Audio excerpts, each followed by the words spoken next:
Have you ever wondered how one man could shake the foundations of the British Empire with nothing but his words and actions?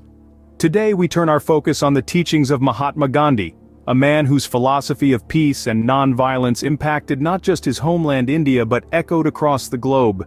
His simple yet profound beliefs have left an indelible mark on the world, challenging us to rethink our own values and actions. Let's delve into the teachings of this extraordinary man who changed the world with his philosophy. Gandhi's philosophy didn't emerge overnight. It was a process, a journey that started in his early years. Born on the 2nd of October, in the year 1869, Mohandas Karamchand Gandhi, better known as Mahatma Gandhi, was the youngest of his father's 4 living children. Born into a privileged caste, Gandhi was expected to follow in his father's political footsteps. However, he had different plans. In his early years, Gandhi was an average student with a rebellious streak. He was sent to England to study law, where he encountered a different world. Yet, it was in South Africa where his teachings began to take shape. After a brief stint as a lawyer in India, Gandhi moved to South Africa in 1893 to represent an Indian merchant in a lawsuit. South Africa was a cauldron of racial discrimination and unrest, a harsh reality that Gandhi experienced firsthand. He was thrown off a train because of his color, which was a pivotal moment in his life. This incident sparked a 21-year-long campaign against racial discrimination. He fought relentlessly, using non-violence as his weapon, even in the face of brutal physical harm. His years in South Africa were transformational. He developed the concept of Satyagraha, or truth force, a form of non-violent resistance. He also began advocating for the rights of the Indian community, which laid the groundwork for his future fight for India's independence. Gandhi returned to India in 1914, armed with the philosophy of non-violence and a burning desire for equality. His experiences in South Africa had hardened his resolve. He was ready to fight for equality, not just for Indians, but for all oppressed people. These experiences shaped Gandhi's early teachings and set the stage for his later philosophy. Gandhi's early teachings were not just about political and social change, they were about a complete transformation of the self and society, about fighting injustice with truth and non-violence, and about the power of the individual in effecting change. His teachings continue to inspire millions around the world, reminding us that change begins with the individual. At the heart of Gandhi's teachings were 2 fundamental principles: non-violence and truth. Diving into these principles, let's start with non-violence, or as Gandhi termed it, ahimsa. This wasn't merely the absence of physical violence for him, but also the absence of ill will or hatred towards others. He held the belief that every living being has a unique worth and dignity, which should be respected. He sought to fight injustice, not the individuals perpetuating it. This principle of ahimsa was evident in his personal life, as he practiced patience, understanding, and love, even when faced with hostility.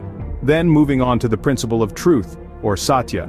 For Gandhi, truth was the highest virtue, exceeding all else. He believed that the pursuit of truth should govern our actions, our words, and even our thoughts.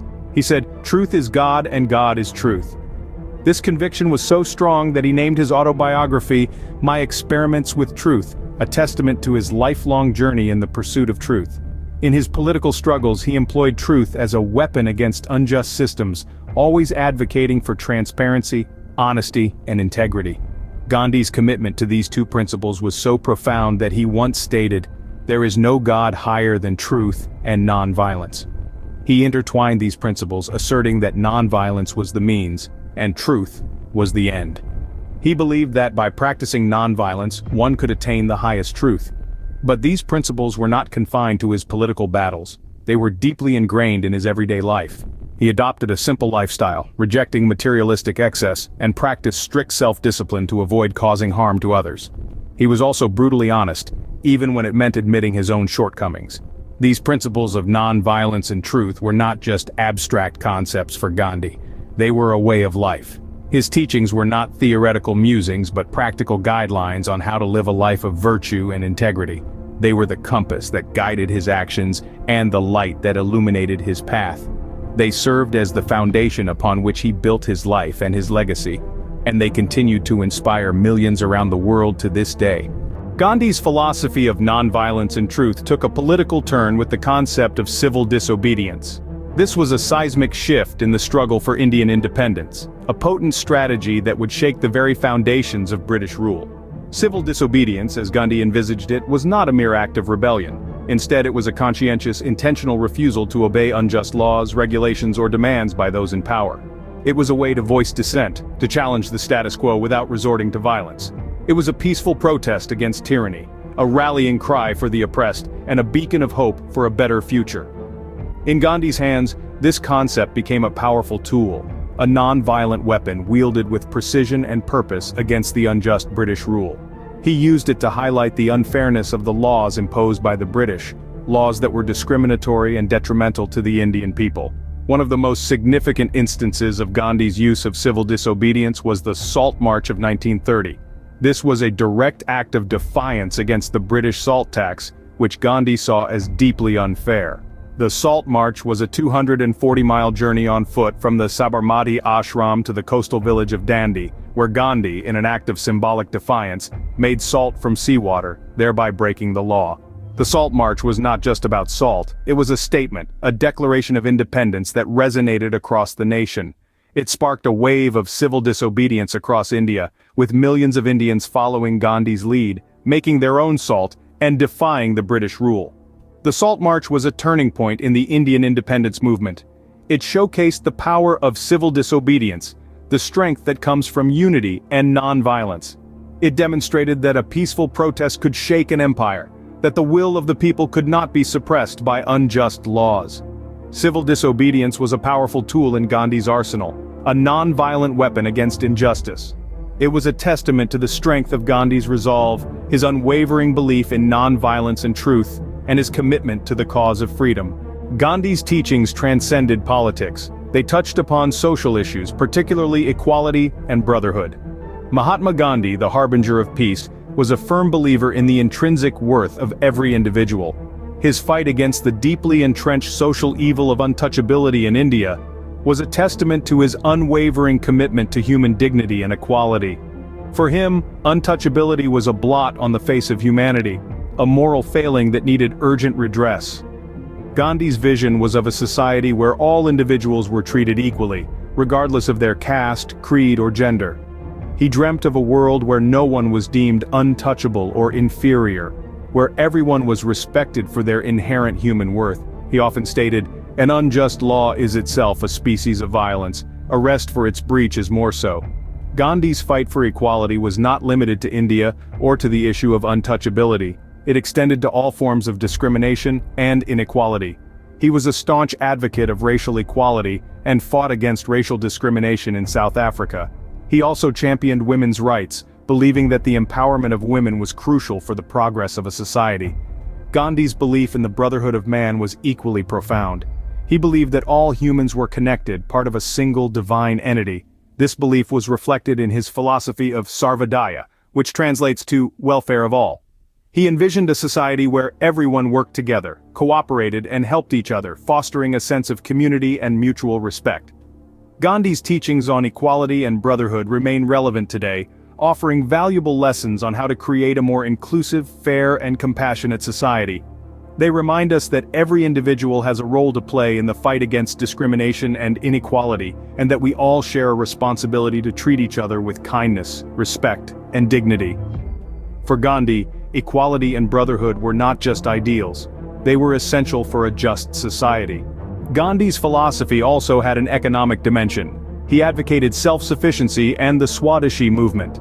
Delving into the depths of Gandhi's teachings, it's impossible to overlook the significance he placed on economic independence. He believed in self-sufficiency, a concept that held immense potential in his vision for a free India. Self-sufficiency for Gandhi was not merely about a nation's ability to provide for its own needs, but also about personal empowerment. He urged individuals to be self-reliant, to learn skills and trades, to become producers rather than mere consumers.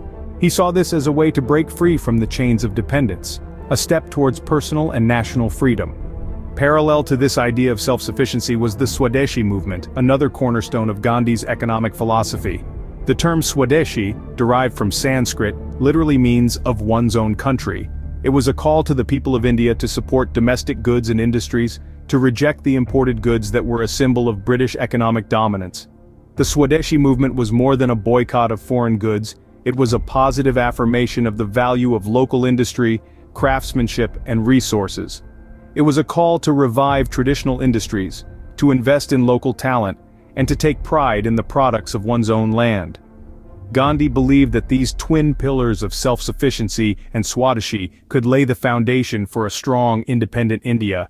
He saw them as tools to resist British economic control, to assert India's right to dictate its own economic destiny, but more than that, he saw them as ways to empower the common people.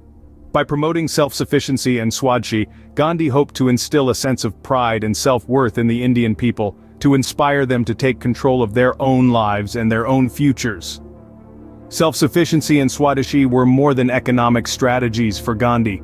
They were means to empower the people. Gandhi's teachings have left an indelible mark on the world. This statement is not an overstatement but a simple testament to the far-reaching effects of his wisdom. His principles of non-violence and truth have permeated not just the Indian subcontinent, but the breadth and depth of the globe. In the wake of his life, his teachings have influenced various social and political movements worldwide. One of the most prominent examples is the American Civil Rights Movement of the mid-20th century. Martin Luther King Jr., a key figure in this movement, was profoundly influenced by Gandhi's philosophy of nonviolent resistance. King adopted this principle in his fight against racial segregation, leading to significant strides in achieving racial equality in the United States. But the influence of Gandhi's teachings doesn't stop there. His principles were also a guiding light in the anti-apartheid movement in South Africa. Nelson Mandela, the iconic symbol of this movement, often cited Gandhi's teachings as a source of inspiration in his struggle against racial discrimination. Moreover, Gandhi's ideas have found resonance in various environmental movements around the world. His emphasis on self-sufficiency and sustainable living has become more relevant than ever in the face of the global climate crisis. On the political front, Gandhi's advocacy for non-violence and civil disobedience has had a significant influence on various pro-democracy movements.